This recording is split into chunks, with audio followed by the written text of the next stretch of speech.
Viewers, the Indian cricket team and Indian cricket is on a high after the recent T20 World Cup triumph, and now we are set to get a new coach. Gautam Gambhir has been appointed. So what are the expectations? What is the thinking? What is the agenda for the BCCI going forward? We've spoken to a serious insider, a top insider, Jatin Paranjpe. Let's listen in to this interaction.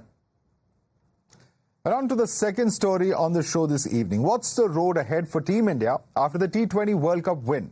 Well, to decode that, we have with us Jatin Paranjpe, former India selector, a seasoned cricket administrator, and now part of the Cricket Advisory Committee of the BCCI. Paranjpe joins us to talk about the importance of Gautam Gambhir's appointment as coach, what he brings to the table, and what expectations we can hold of the Rohit-Gautam duo in shaping Indian cricket team for the next couple of years. Thanks so much, Jatin Paranjpe, for joining us. And let me begin by asking you, first and foremost, Jatin Paranjpe, that we're speaking today about the future of Indian cricket. The big news we have received from the BCCI recently is the appointment of Gautam Gambhir as the head coach, and that Rohit Sharma will remain captain for the ICC Champions Trophy next year, as well as the ICC World Test Championship also next year. How do you see the team shaping up under Gambhir and Rohit? I think, the next decade or so is going to see India being a very, very dominant player, a very dominant country in world cricket across formats. I truly believe that. I think we have such a lot of talent coming through with the younger players. We are watching them in Zimbabwe, for example, right now. So I feel that Gautam is coming in at the right time. We have got the right person at the right time to take India forward into a dominant position across world cricket and across all the three formats.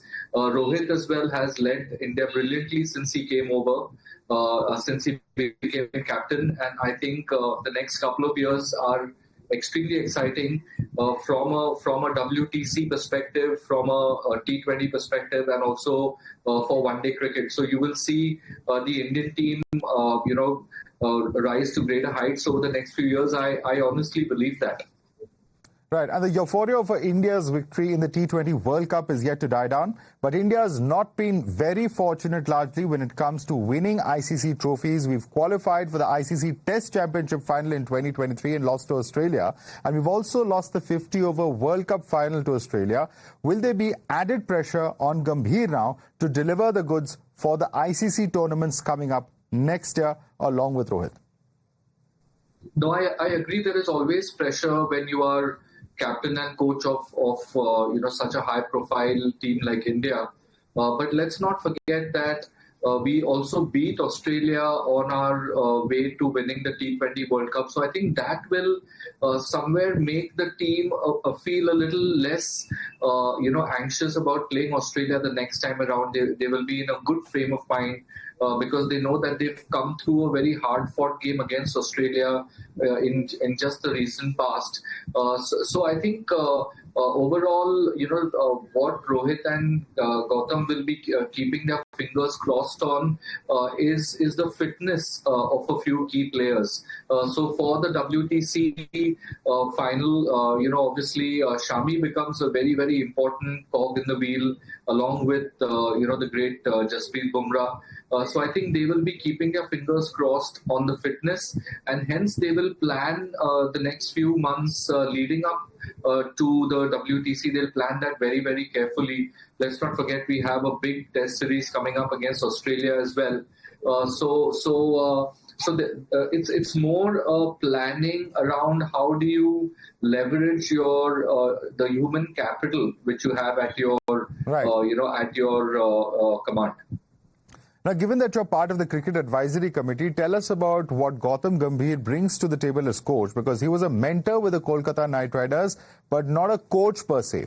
What makes him, for instance, stand out? I think his vast playing experience is the number one kind of piece in my head. The second is that the role might be called head coach, but it becomes more of a team director kind of a role, which is very, very close to the mentor's role which IPL teams have. So I think his main job will be to get the team, to keep the team together. They have a great kind of bond going across all members of the team. So to keep that entire camaraderie going will be top of the tree for him. At these levels, there is very little technical coaching which is needed or which is kind of meted out as well. So a lot of the work will be strategic, will be around human capital, will be about the entire team aligning to one vision. So I think his immediate task will be for him to sit down with Rohit Sharma, if they've not already done so, in terms of agreeing on what the vision should be for the Indian team over the next 3, 4 or 5 years. And what about the process to fill in other positions? Because the support staff is, of course, going to be very crucial as well. There will be a batting, bowling and fielding coach. And tell us about how important these positions will be and whoever is appointed here in terms of shaping the team with Gambhir. Yes, absolutely. You have a batting, fielding, and bowling coach, and they are kind of captains of those mini teams within that overall group.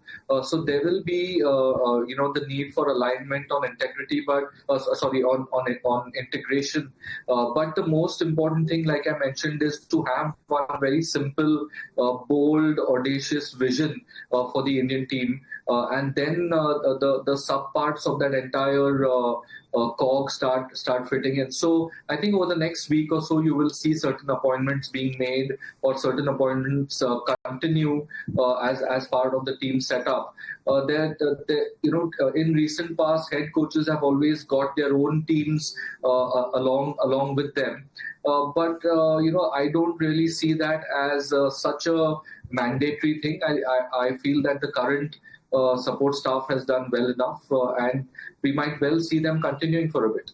All right. Also, someone who's been a player and an administrator, tell us about to what extent you see the role as a man manager, because Gautam Gambhir will be rubbing shoulders with some vastly experienced players, icons who are in their own right already recognized, and therefore the coach needs to understand his players, get to know them personally, professionally. Given the composition of this Indian team, how does Gautam Gambhir approach this aspect of his role now?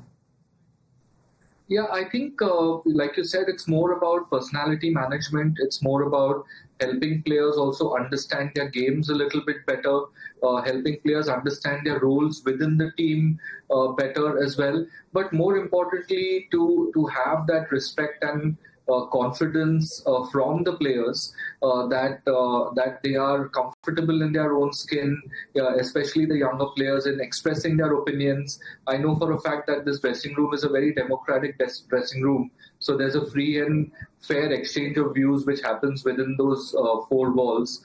So I think it's all about keeping this entire momentum going, because I feel that over the last 3 or 4 games of the T20 World Cup, there is a huge amount of momentum which the Indian team has, and I think the main job would be to keep that going as you go into the Sri Lanka series, and after that, like I said, Australia, that's a big one. So they will want to keep this entire vibe going, which would be pretty much central to their thoughts right now.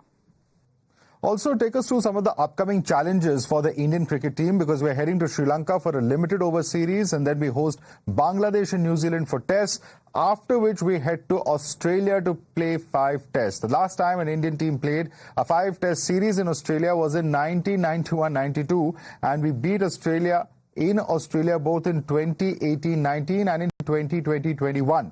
How do you see us doing this time under Gambhir and Rohit, and what's the biggest challenge in your view? No, I think the main challenge is actually the problem of plenty, because you have these 3 or 4 series before the big one in Australia, and it's about how do you keep your best team with enough miles on the clock, but not with too much usage as well. And when I say this, I particularly mean the likes of Bumrah. Now Shami will come back from injury, so you'll see him playing post the Sri Lanka series, but it's about keeping your best guys well oiled, but not overused and not underused as well. So I think that's going to be a challenge, and where things help out when we are trying to find a solution for this challenge is that the Future Tours program is very well set up for the next 3 or 4 years. So you can then plan your resources according to that, set in stone calendar. But I think for the coach, it will be about keeping his best 16 or 17 freshest for those 5 test matches in Australia. Okay, and a final question to you. The BCCI has taken an important decision recently, which was to tell players that they need to give primacy to domestic cricket if they wish to qualify and play for the senior national team. There's always been a potential conflict in terms of players' choices, but tell us about the message that BCCI intends to send with this decision and what are its implications in your view? I think this has been a really welcome step by the BCCI in terms of according this primacy. I think it's extremely important for international stars to come and represent their own state, because it's a matter of inspiration for the younger players from that state to see the big stars coming and playing for them. And I think the BCCI will pretty much have a zero tolerance kind of approach on this in terms of not allowing the players to pick and choose games unless they are legitimately injured, and that's where the NCA comes in. So I think there will be a certain sternness around application of this rule, if we can call it that, because it's important. It's important that domestic cricket, is respected and is and the top players partake in it, because that's the cradle of all this amazing talent that we are seeing. So it's a highly welcome step from the BCCI, and I have a feeling personally that they will enforce this with zero tolerance. All right, thank you so much, Jatin Paranjpe, for joining us and sharing with us your perspective on the future of the Indian cricket team and the implications of the current decisions that have been made. Thanks so much for joining us indeed.